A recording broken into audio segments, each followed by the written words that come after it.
ये कहानी है एक छोटे से गांव की, जहां जुलाई का महीना हर बार राहत लेकर आता था। लेकिन इस बार जुलाई अपने साथ तबाही लाया था। पानी सिर्फ छतों पर नहीं, जिंदगियों में भी भर गया था। हे भगवान, अब कौन सी बाल्टी रखें?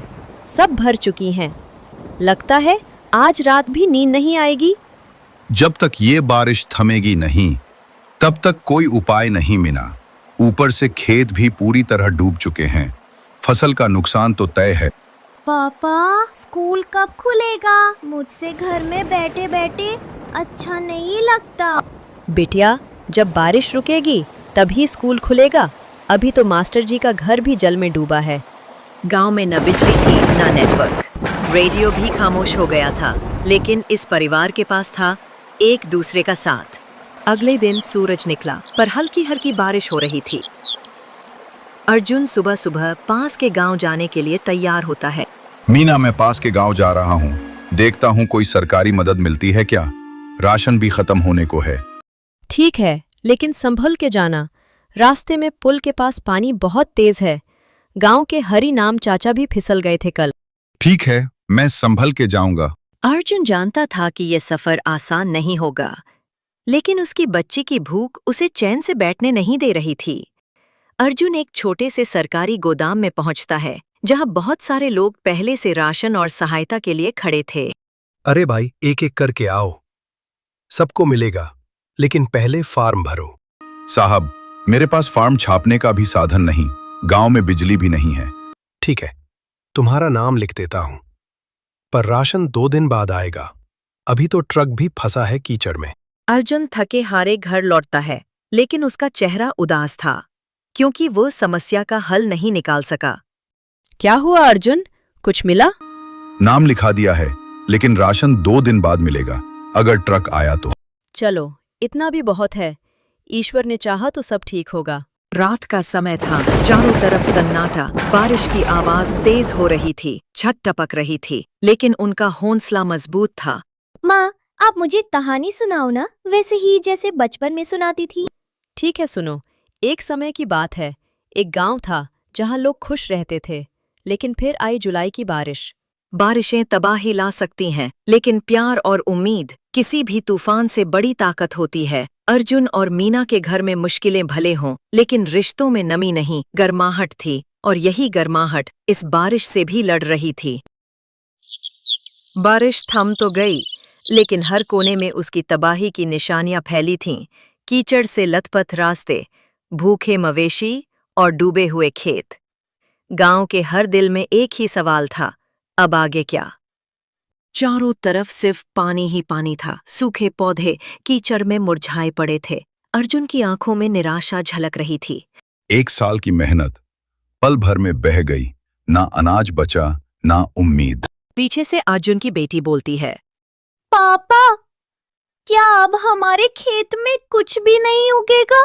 उगेगा बेटा, जब तक हम हार नहीं मानते, ये जमीन हमें कभी खाली नहीं लौटाती। थोड़ी देर बाद स्कूल के बड़े से मैदान में सरकारी राहत टीमें चावल के कट्टे और तैयार खाना बांट रही थी। चारों तरफ कीचड़ था, लेकिन भीड़ धीरे धीरे जमा हो रही थी। चल गुड़िया, सुना है यहाँ खाने का बंदोबस्त है। शायद तेरे लिए कुछ गरम मिल जाए आज। माँ, खिचड़ी मिलेगी क्या? मुझे बहुत पसंद है, वो पीली वाली जो नानी बनाती थी। हाँ बेटा, मिल सकती है, बस भगवान चाहे। मीना अपनी 7 साल की बेटी गुड़िया के साथ आ रही थी। स्कूल के भीतर कतार लगी थी खाने के लिए। भीड़ में अफरा तफरी थी। लाइन में मीना और गुड़िया भी धीरे धीरे आगे बढ़ रही थीं।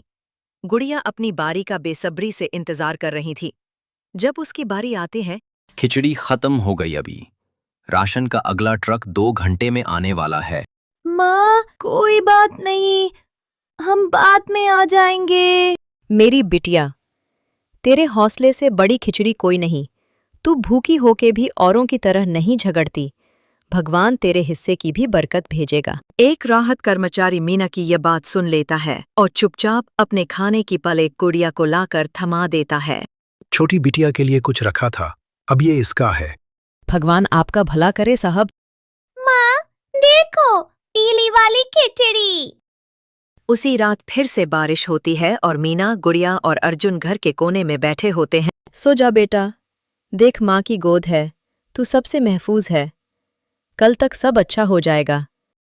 माँ, नींद नहीं आ रही, अब एक कहानी सुनाना, वो वाली जो दादी से सुनती थी। ठीक है, सुन। एक गांव था, बहुत सुंदर, बहुत खुशहाल। फिर एक दिन वहां भी बारिश आई और सब बहा ले गई, लेकिन एक माँ थी जिसने अपने बच्चों को हंसना नहीं भूलने दिया। घर की छत भले टपक रही थी, पर रिश्तों की छत अटूट थी। भूख लगी थी, पर एक दूसरे का साथ सबसे बड़ी तसल्ली था। ये वो रात थी जब आंधी से ज्यादा जरूरी था एक कहानी का होना। माँ देखो, बिजली आई, माँ देखो। हाँ मेरी रानी, शायद ऊपर वाला देख रहा है, अब सब अच्छा होगा। शायद कल रेडियो भी चल जाए, फिर खबरें भी आएंगी और स्कूल भी खुल जाएगा, और शायद बच्चों को पहली बार गरम खाना भी मिल जाए। अगली सुबह बारिश भी रुक गई थी और राशन का ट्रक भी गांव में आता है। मीना, जल्दी बाहर आओ, देखो राशन वाला ट्रक आ गया। सच, बच्चों को आज भरपेट खाना मिलेगा। माँ, आज भी खिचड़ी मिल सकती है ना? हाँ मेरी जान, आज तेरी पसंद की खिचड़ी बनेगी। बारिशें सब कुछ बहा ले जाती हैं, लेकिन कुछ चीजें बची रह जाती हैं। उम्मीद, साथ और एक दूसरे पर भरोसा। अर्जुन और मीना की ये छोटी सी दुनिया जितनी भीग गई थी उतनी ही मजबूत भी हो गई थी, और वहीं से शुरू होती है एक नई सुबह की शुरुआत।